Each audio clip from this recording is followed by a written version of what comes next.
लोगोफोर नोंथांमोना जोंनि भारत हादरनि मोनसे बाथ्रा बुंनो नागिरदों आरो बे बाथ्राया जाबाय जोंनि भारत हादरनि मोनसे हाथियार जोंनि भारतआ गावनो सोरजिनाय मोनसे हाथियार मोनसे रकेट सिस्टेम आरो बे रकेट सिस्टेमनि मुङा जाबाय Pinaka rocket system multi barrel rocket system बेयो आरो बे रकेट सिस्टेमा मोनसे हादराव फानजाबाय मोनसे हादराव सहैबाय इराननि गेजेरजों बे मोनसे हादराव सहैबाय आरो बे हादरनि मुङा जाबाय आर्मेनिया जोंनि लोगो हादर आर्मेनिया गासैबो समाव काश्मीरा जोंनि इन्डियानि बाहागो होननानै बुंग्रा आर्मेनिया बे हादरसिम सहैबाय आर्मेनिया गोबां समनिफ्रायनो गोबां सम सिगांनिफ्रायनो जोंनि पिनाका रकेट सिस्टेमखौ बिगासिनो थादोंमोन बायनो थाखाय इन्डिया नाथाय फानाखैमोन बेखिनियाव नोंथांमोननो बेखौबो आं खिन्थागोन जोंनि भारत हादरनि जे हाथियारफोर बे हाथियारफोरखौ बुहुमनि हादरफोरा गिबियाव फोथायामोन सोनाबनि हादरफोरनि हाथियारखौ आमेरिकानि हाथियारफोरखौ रासियानि हाथियारफोरखौ इजराइलनि हाथियारफोरखौसो बयबो बायोमोन नाथाय इन्डिया हाथियार बानायबा इन्डियानि हाथियारा माब्लाबा मोजां जानो हाया बेबायदि बुङोमोन नाथाय बुहुमनि हादरफोरा लासै लासै इन्डियानि हाथियारखौबो बायनो हमदों आरो जोंनि भारत हादरनि थाखाय बे मोनसे गोग्गाथाव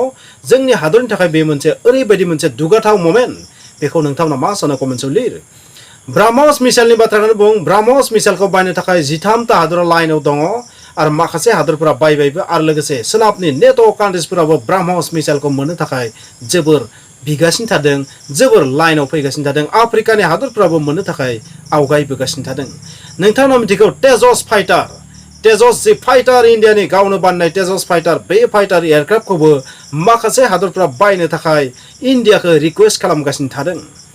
स' बेबायदिनो इन्डियानि मोनफ्रोमबो हाथियारानो लासै लासै मार्केटआव फैगासिनो थादों मार्केटआव थांगासिनो थादों फानजागासिनो थादों बेबायदि पिनाका मिसाइलखौ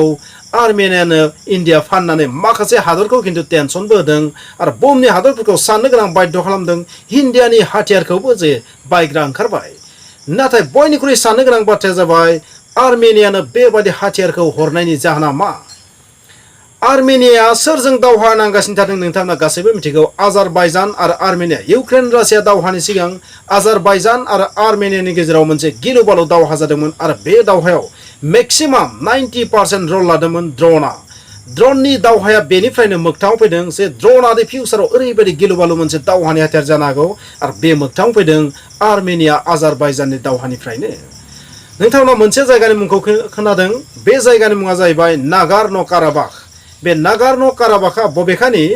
आजारबाइजाननि सिङाव आजारबाइजाना बेखौ गावसोरनि होननानै लायो नाथाय बेवहाय नागार्नो काराबाखआव थानाय सुबुं अनजिमाया बांसिनानो आर्मेनियान सुबुंफोर माने आर्मेनियान सुबुंफोर बेनिखायनो आर्मेनियाबो क्लेम खालामो बेयो आर्मेनियानिसो मोनसे बाहागो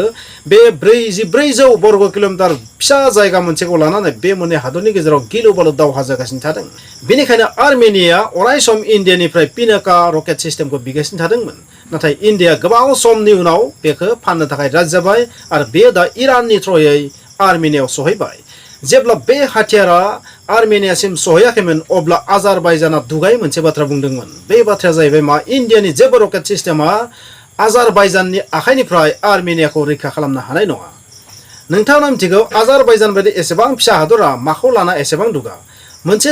जाहैबाय आजारबाइजाना मोनसे इस्लामिक कान्ट्रि आरो बे इस्लामिक कान्ट्रि जानायखायनो पाकिस्तान आरो तुर्कीनिफ्राय माखासे हाथियारनि हेफाजाब मोनदों आरो बे मोननै हादरनि हेफाजाबनि थाखाय दावहा नांबाय थानो हादों बेखौ लानानै दुगा नाथाय इन्डियानि पिनाका रकेट सिस्टेमा सहैनायनि उनाव बिसोरनि जि सुर बिसोरनि जि देंखो बेयो सोलायलांबाय गिबियाव इन्डियाखौ माखासे दम होदोंमोन इन्डियानि जेबो हाथियारा जेबो खालामनाया फैथों इन्डियानि हाथियारा मा खालामनाय बेबायदि माखासे दुगायै बाथ्रा बुंदोंमोन नाथाय जेब्ला बे हाथियारा सहैबाय बे सहैनायनि उनाव जाबाय मा इन्डियानि जि हाइ कमान्ड इन्डियानि जि सरकार भारतनि मदि सरकारखौ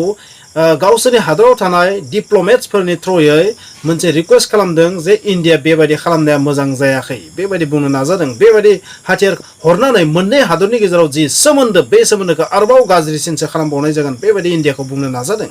माने बिथांमोना गिनानै बे बाथ्रा बुंदों आं बेबायदि बुंगोन नाथाय इन्डिया गावनि हाथियारखौ फानाबा रैखा गैया मानोना माखासे सोनाबनि हादरफोरा हाथियार फाननानै गावसोरनि बिजनेसखौ गावसोरनि रांखावरिखौ गावसोरनि इक'नमिखौ जोबोद डेभेलप खालामदों स' इन्डियाबो बेबायदि खामानियाव ओंखारबोबाय बिनिखायनो इन्डियाबो हाथियारखौ फानगोनानो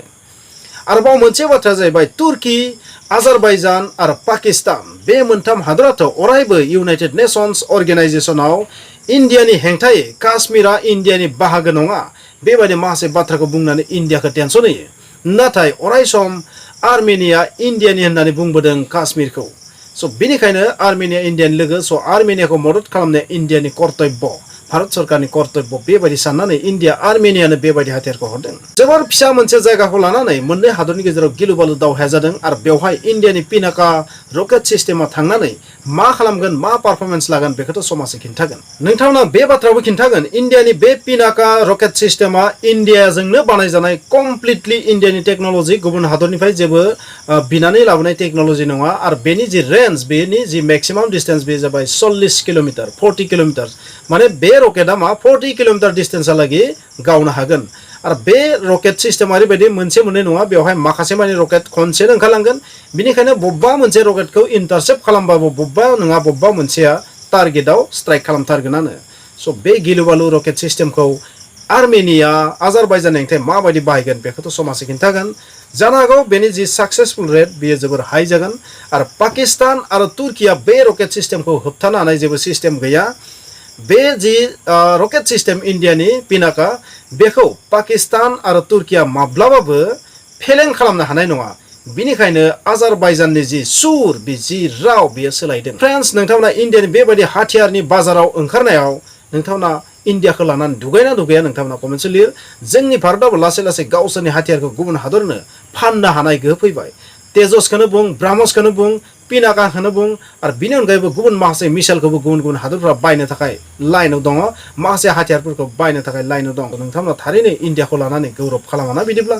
मोनसे समाव जोङो रासियानिफ्राय इउएसएनिफ्राय गुबुन गुबुन हादरनिफ्राय भियेटनामनिफ्राय इजराइलनिफ्राय फ्रान्सनिफ्राय हाथियारफोर बायगासिनो थानायखौ नोंथांमोना नुदों दाबो बाय इन्डिया नाथाय लासै लासै इन्डियाबो फाननो हमबाय बायग्रा नंला इन्डिया गावनो बानायनानै फानग्रासो जाबावसिगोन बिदिब्ला लोगोफोर नोंथांमोना जुदि बे भिडिअखौ नायनानै जुदि माबा मोनसे गावखौनो गौरब मोनदोंबा प्लिज बे भिडिअखौ लाइक खालाम जेसेबां हायो शेयार खालाम कमेन्ट्स लिरनो दाबाव लोगोसे चेनेलाव गोदानबा साबस्क्राइब खालामनो दाबाव आरो बेल आइकनखौबो थुनो दाबाव लोगोसे बेल आइकनखौ थुनायनि उनाव अल बेल आइकनखौबो थुनो दाबाव थारैनो नोंथाङा जुदि बेबायदि खालामबा माखासे नलेजखौ नोंथाङा गिबियावनो आंनिफ्राय मोनग्रोनो हागोन थेंक इउ